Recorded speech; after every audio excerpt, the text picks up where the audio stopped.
Itu dia, anda dah mendengarkan juga sekeping kuih kongsi bersama yang baru saja bersama dengan kami, terutamanya pendengar Indonesia Melaka FM di Jalan Taming Syari. Assalamualaikum warahmatullahi wabarakatuh. Dan istimewa pada kali ini SKKP dibawa khusus dari Kolej Universiti Islam Melaka dan istimewa dari Perpustakaan Al-Ghazali.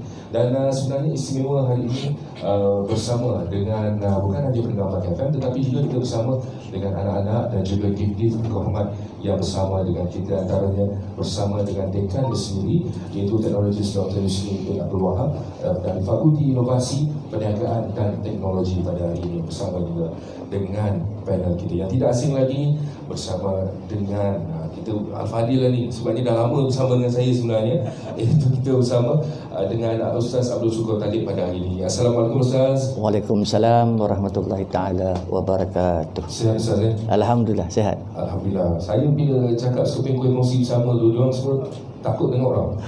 Tak tahu sebab kuih tu kecil atau saya besar Ustaz. Tapi sangat istimewa. Kita bersama terutamanya pada hari ini bukan hanya calang-calang kita nak bercerita, tapi juga kita turut bersama dengan orang masyarakat Melaka yang merupakan antara penajik kita bersama untuk program ini. Dan semestinya hari ini tajuknya, saya tertarik dengan tajuk ini sebabnya diperkatakan dari dulu 9/10 sumber rezeki itu adalah dari perniagaan. Betul. Dan tajuk kita 9/10 berniaga ni. Bagaimana menurut pandangan Islam konsep ini sebenarnya? Auzubillahi minasyaitonirrajim. Bismillahirrahmanirrahim. Terima kasih kepada sahabat saya DJ Daim Zainuddin dan para pendengar yang bersama dengan kita di Perpustakaan Al-Ghazali. Tajuk kita pada petang ini iaitu 9/10. Rata-rata semua orang tahu 9/10 itu tentunya berniaga. Tapi dalam kita menghuraikan sedikit, bila kita bercerita tentang 9/10 berasaskan pada Al-Quran dan hadis, memang sudah pun terbukti 1400 tahun yang lalu dia diterajui oleh seorang manusia agung, tak lain tak bukan ialah baginda Nabi Muhammad sallallahu alaihi wasallam, dan semua para sahabat Nabi telah terbukti dan berjaya melaksanakan dalam konsep perniagaan, bukan secara beramai-ramai tapi secara individu. Bahkan kalau kita perhatikan sejarah, di situ lahirnya satu yang disebut perekonomian yang maju secara syumul. Yang ini yang penting yang untuk kita sama-sama ambil tahu. Seterusnya kalau kita lihat umat Islam hari ini dewasa ini wajib menjadikan berniaga itu sebagai satu sumber rezeki, sebab dia mengikuti syariah. Sebab apa saya cakap macam itu? Kerana kalau kita perhatikan baik-baik, ramai orang kadang-kadang tersilap anggapan. Dilihat kadang-kadang niaga ini hanya terbatas kepada perbankan keuangan sebagai salah satu contoh, ataupun mungkin sebahagian lagi menyamakan ia sebagai fi'al muamalah sahaja. Tapi sebenarnya dia lebih jauh daripada itu. Sebagai contoh, Nabi sendiri SAW sebagai usahawan yang berjaya 25 tahun melibatkan diri dalam perniagaan. Dan catatan ini boleh kita ambil, kalau kita buat sedikit kajian, kita dapat ambil satu catatan daripada Fazlur Rahman. Dilahirkan di kawasan Hazara, Pakistan. Ayahnya seorang Maulana. Syahib ad-Din, seorang pemikir Islam, faqih dalam bab fiqh, hadis dan tafsir Al-Quran. Dalam catatan Fazlur Rahman dilihat sepanjang perniagaan yang Nabi SAW laksanakan selama 25 tahun, tidak ada satu catatan yang menunjukkan baginda Nabi mengalami kerugian. Bahkan malah dia berpunca, tentu ada sebab. Kenapa? Dalam catatan Fazlur Rahman, Nabi tidak ada satu catatan yang menunjukkan Nabi rugi dalam berniaga. Itu bukan saja begitu, tapi bahkan dia telah relate, dia telah menyambungkan benda ini kepada individu. Berpunca daripada mana? Berpunca daripada bagaimana Nabi sallallahu alaihi wasallam menjual hasil barangan seorang wanita yang kaya raya ketika itu. Tak lain tak bukan Khadijah Khuwailid. Di sana sehinggakan Siti Khadijah Khuwailid ini melahirkan rasa kasih sayang, kasih cinta. Sebab bila Nabi SAW bawa perniagaan dia ni, habis saja. Jadi ini di antara asbab sehinggakan kalau dalam catatan kita lihat baginda Nabi SAW telah pun bernikah dengan Siti Khadijah ini. Ini satu lagi antara catatan yang baik yang kita boleh lihat sebagai salah satu daripada sumber yang kita boleh jadikan ia contoh untuk dewasa masa kini. Itu sebab contoh yang paling baik, ikon yang paling baik untuk adik-adik yang ada di hadapan saya tak lain tak bukan iaitu baginda Nabi Muhammad SAW. Bagaimana dia membawa unsur siddiqnya, dia membawa unsur fatanahnya. Dia membawa 4 sifat lah, siddiq, amanah, tabligh, fatanah. Dan akhirnya ia telah berjaya mengharungi satu misi perekonomian maju bagi orang Islam khususnya. Wallahu a'lam bishawab. Itu sebenarnya, tapi sumber yang satu yang utama yang itu juga merujuk pada hadisnya 9 ke 10 sumber perniagaan, sumber rezeki adalah dari menerusi perniagaan sebenarnya. Baik, kita akan berhad buat sedikit waktu. Kita akan dengarkan sebuah lagu Tamiah bersama Kembali dalam Speak With kongsi bersama sekali di Melatian.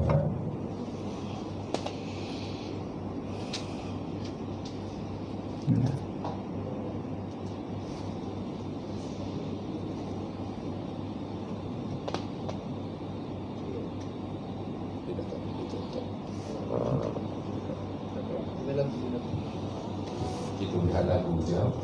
Kita bersama dia. Kalau ikutkan, kalau on air radio nampak macam lain, tapi kalau kat sini dia lain sikit. Dia nampak macam ya je kan. Semua senyap je. Jangan risau nak bercakap boleh, insyaAllah. Menghayati ni. Menghayati dulu.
Biasa kita ada kuih, sisi dia nak dapat kuih.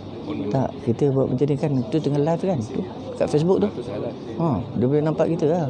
Itu biasa, kita buat biasa, act biasa. Itulah. Kita normal lah apa yang kita buat.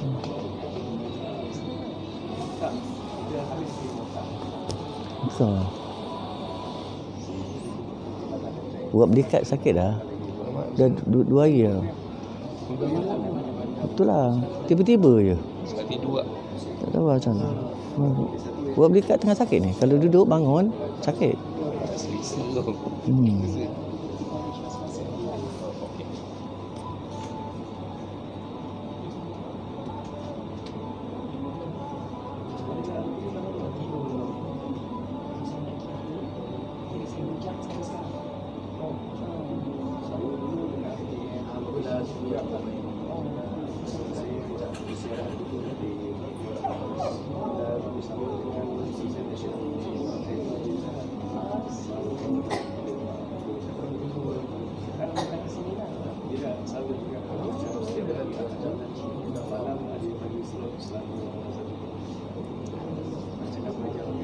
Itu dia, kita berhak dari buat sesuatu. Kita kembali bersama dalam sebuah kongsi bersama istimewa dari Perpustakaan Al-Ghazali Koleksi Universiti Islam Melaka pada hari ini. Dan kesalahannya kita bersama di Fakir Indonesia Melaka FM.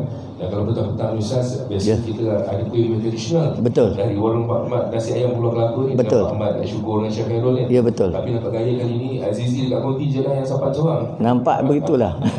Tapi itulah dia. Dan semua juga kita bawa kembali perkara anda perkara Indonesia Melaka FM ke kuih ini. Dan juga yang dapat saksikan secara langsung melalui Facebook Live Melaka FM. Terima kasih kerana menyaksikan kami dalam sebuah kuih kongsi bersama dengan tajuknya 9/10 berniaga. Kalau tadi Ustaz dah sentuh berkenaan dengan sumber yang paling utama, berniaga yang paling utama, pemimpin yang paling utama yang terulung. Dan bagaimana pula tentang kisah yang dibawa oleh para sahabat itu sendiri, kisah kejayaan para sahabat terutamanya di dalam bidang perniagaan Ustaz.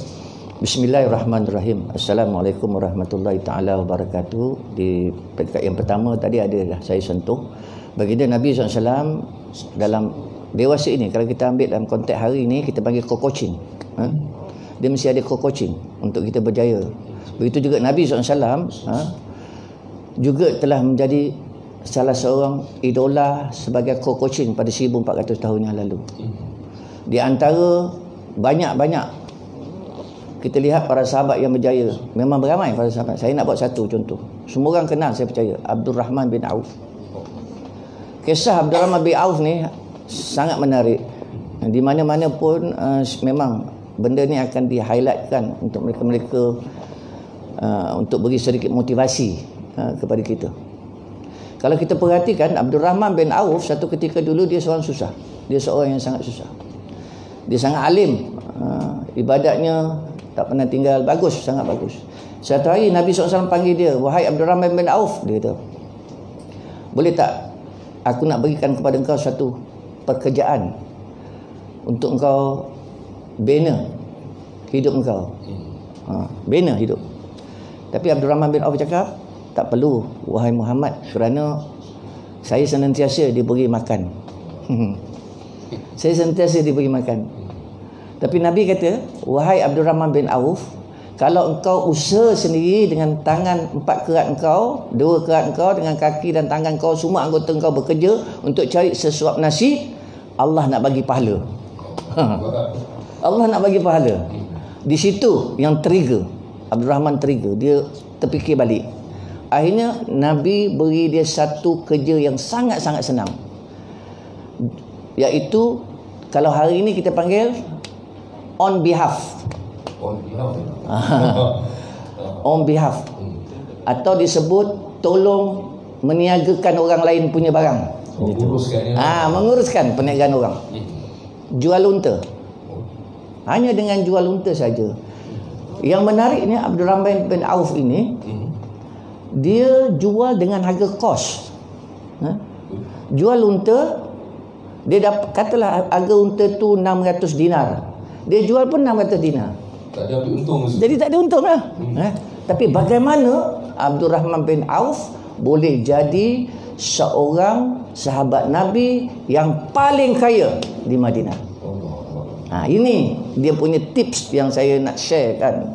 Bagaimana? Pertama, Nabi SAW pesan pada Abdul Rahman bin Auf, "Wahai Abdul Rahman bin Auf, apabila engkau meniaga unta untuk orang lain, engkau minta izin pada pembeli itu tadi supaya tali unta itu saja yang kau nak. Kalau ada yang sedia beri, engkau terima. Kalau tak sedia beri, tak apa. Bagilah ke orang yang nak membeli itu. Ada yang beli, ada yang beri, ada yang tak beri. Dan masa tu cerdiknya Abdurrahman bin Auf, dia buat tali pula. Nampak? Kat situ wujudnya inovasi. Inovasi, hari ni kita panggil apa? Inovasi. 1400 tahun dah berlaku benda ni. Dengan inovasi yang dibuat oleh Abdurrahman bin Auf, akhirnya dia ada banyak tali selain daripada tali yang dia dapat hasil jualan tadi, dia pun ada tali dia sendiri. Dan yang kedua, Abdurrahman bin Auf ini sangat-sangat suka sedekah. Dalam bahasa disebut, the more you give, the more you get. Itu sebab kalau kita dalam niaga, kita mesti ada unsur ini. Dan Abdurrahman bin Auf tak pernah tolak kalau ada keuntungan. Dua. Yang ketiga, Abdurrahman bin Auf dalam dia berniaga, dia tidak pernah berhutang. Tak bagi orang hutang. Semuanya COD. Maknanya apa? Cash on delivery. Itu dulu Nabi dah ajar, tuan-tuan. Baginda Nabi SAW dah ajar. Untuk perniagaan yang awal, hari ini kita buat berniaga, mesti bersandarkan dengan COD, cash on delivery. Jangan hutang. Bila hutang, maka akan timbul di situ unsur-unsur yang tidak jelas. Subahah ada dekat situ nanti. Riba ada dekat situ nanti. Dan sebagainya. Yang ini yang kita hendak atasi. Itu sebab hasil daripada apa yang Abdurrahman bin Auf buat, sampailah satu ketika heboh. Pekan Madinah, tali unta dah tak ada. DJ Daim. Begitu sekali. Tali unta dah tak ada. Rupa-rupanya tali unta ni bukan stor, bergudang ada kat dalam. Jadi gudang tali unta yang disimpan tu jadi gudang. Bukan jadi stor, jadi gudang. Lalu dia beritahu kepada, wahai Muhammad, aku dikabarkan di Pekan Madinah, unta tali dah tak ada. Apa patut aku buat? Mana kat situ 4 konsep yang terakhir yang ditunjukkan oleh Abdurrahman bin Auf, iaitu jujur. Co-coaching. Maknanya dia ikut apa yang ketua dia beritahu. Sentiasa sami'na wa ata'na. Akhirnya Nabi SAW beritahu pada Abdurrahman bin Auf, wahai Abdurrahman bin Auf, engkau juallah tali unta itu. Asbab daripada jual tali unta itu, Abdurrahman bin Auf menjadi salah seorang sahabat Nabi yang paling kaya di kota Madinah. Wallahu a'lam bishawab. Mudah-mudahan saya kira adik-adik pun ada semangat tu untuk berjaya. Wallahu a'lam. Dan kita dapat juga kupas sebenarnya Ustaz, apabila berniaga, jangan tumpu satu perniagaan tu je, tumpu-tumpu juga, tapi wujudkan juga. Kalau kita boleh fikirkan dari segi gilirannya, bagaimana agaknya selain daripada bersedekah dan kredit yang tadi itu. Baik, kita akan buat sedikit waktu untuk kita kembali bersama selepas ini, bagaimana terutamanya kesimpulan untuk kita simpulkan berkenaan dengan 9 per 10 berniaga dan bagaimana konsep itu dapat diterapkan oleh kita seharian Ustaz, terutamanya dalam kita berniaga kalau sekarang ni dengan online business ni lah berbagai lagi. Dan kita akan kembali selepas ini bersama dengan pilihan lagu daripada Aziz Dikoti Melaka FM. Boleh? Tadi dengan tali macam saya cakap tadi, dia bawa konsep 4 tu lah. Sedekah, jujur, terlibat dengan penjualan tu mesti COD, cash on delivery, tak boleh berhutang. Kalau ansuran pun dia akan wujud syubhah, maka akan ada unsur-unsur riba kat situ. Jadi maknanya konsep halal haram ni sangat dititik beratkan. Nak bersihkan harta. Walaupun sikit-sikit tapi benda tu betul. Dia memberi impact. Dahsyat. Kisah ni tak tahu ni lah. Sebab siapa tak kenal Abdurrahman bin Auf.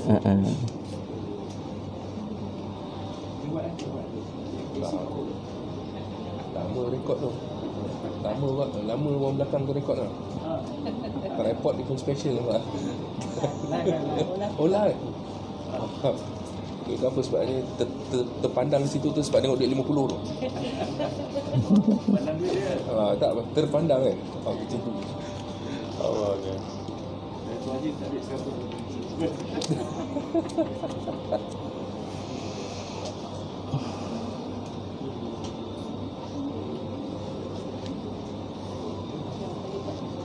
politik kita rasa macam panjang sikit. Ke sini? Sini cahaya 4 dulu masa. Panjang lah. Dah 3.24.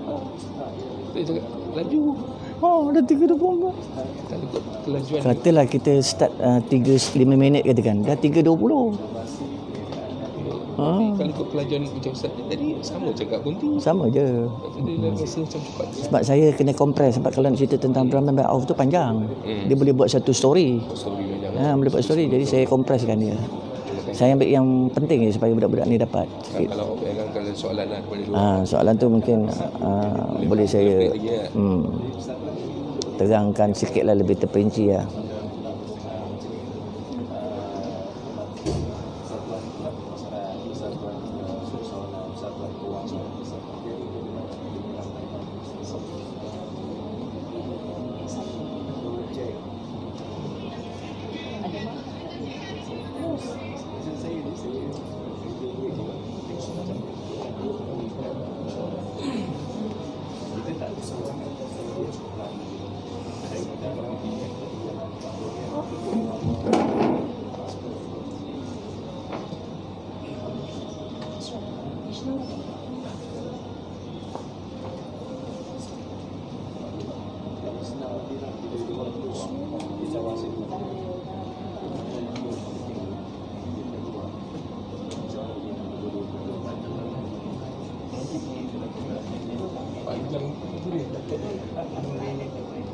Panjang lagi. Nanti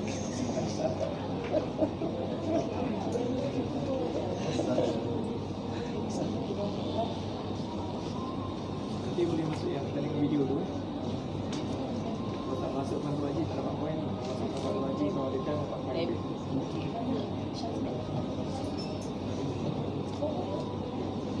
Sana. Belakang sana. Nak panggil, boleh panggil. Nak panggil. Nak panggil. Kan, saya pergi bawah tak cukup. Oh. Oh, dia memang kat sini. Kau ada dalam siswa. Okey lah. Saya bagi kat lah. Okey. Bye. Ayo, bye. Tadi kat Azul ni Dewan. Tadi kan Cik Tulobo.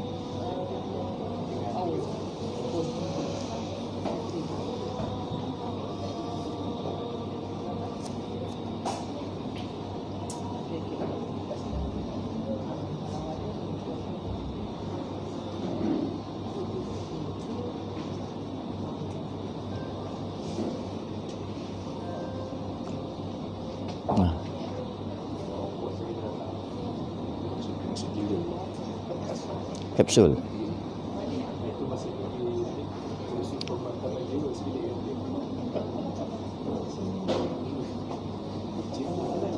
Itu dia kembali bersama di Perpustakaan Al-Ghazali Istimewa dibawakan sekeping kuih kongsi bersama SKKB dari Perpustakaan Al-Ghazali di College Universiti Islam Melaka terutama pada hari ini, dan istimewa juga sempena dengan Hari Keusahawanan dan juga Teknologi Fakulti Inovasi Perniagaan dan Teknologi College Universiti Islam Melaka. Dan kita mengupas mengenai bersama dengan Ustaz Syukur kita waktu ini berkenaan dengan tajuk 9/10 berniaga ni. Dan semestinya Ustaz, kita dah ketahui kisah yang berulung, kisah sahabat-sahabat, dan bagaimana pula untuk kita simpulkan pada hari ini untuk pengetahuan pendengar kita dan juga adik-adik kita dan pengetahuan saya daripada 9/10 berniaga ni, bagaimana nak diimpikan.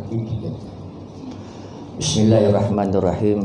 Assalamualaikum warahmatullahi ta'ala wabarakatuh. Di kesimpulan, suka saya mulakan dengan firman Allah Subhanahu wa taala, a'udzubillahi minasyaitonirrajim. Wa ma arsalnaka illa rahmatan lil alamin. Dan tiadalah kami mengutuskan kamu wahai Muhammad melainkan untuk memberi rahmat bagi sekalian alam. Surah Al-Anbiya ayat 107. Rata-rata kita usahawan, hari ini kita sebut usahawan, peniaga kecil, peniaga IKS. Suka atau tak suka, kita kena membudayakan perniagaan mesti berorientasikan pensyariatan Islam. Sebab ada beberapa benda yang kita kena perhatikan. Nakkan keberkatan, perlu benda yang baik. Nakkan keberkatan, perlu benda yang halalan tayyibah. Kalau kita berniaga, perlu kita menitik berat tentang halal dan haram itu. Itu sebab hasil daripada tinjauan, catatan, kita boleh buat sedikit kajian, research, kita dapati baginda Nabi Muhammad SAW tidak pernah mengalami kerugian disebabkan beliau membawa 4 sifat. Pertama, sifat yang baginda bawa tabligh, amanah, siddiq, fatanah. Ini keempat sifat ini kalau digaulkan, dan kita pasti akan dapat keuntungan yang cukup besar apabila kita berniaga. Yang penting bukan keuntungan, tapi yang lebih penting adalah keberkatan. Siapa setuju? Nak keuntungan ke atau nak keberkatan? Hari ini kita lebih kepada materialistik ke atau kita lebih kepada keberkatan? Jadi kalau kita nakkan keberkatan, maka kita dapat hindari diri kita daripada pertama rasuah. Betul tak? Menyembunyikan kos-kos tertentu. Mungkin hari ini adik-adik tak berniaga, tak apa. Nanti satu hari nanti adik-adik akan berniaga. Adik-adik tentu akan menyimpan kos-kos yang tertentu. Jangan. Jangan menyimpan kos yang tak sepatutnya jadi kos. Jadilah Abdurrahman bin Auf yang menjual dengan harga kos. Nampak tak? Tapi disebabkan apa? Disebabkan keberkatan yang Allah SWT berikan kepadanya, akhirnya dia telah menjadi seorang manusia yang paling kaya ketika itu. Itu sebab di antara sifat 4 tadi, saya bawa satu sifat siddiq. Siddiq maknanya benar, tegas. Rasulullah SAW mengecam amalan perdagangan, perniagaan, pemasaran yang dipenuhi dengan dusta. Apalagi kalau berjanji tidak menunaikan janji.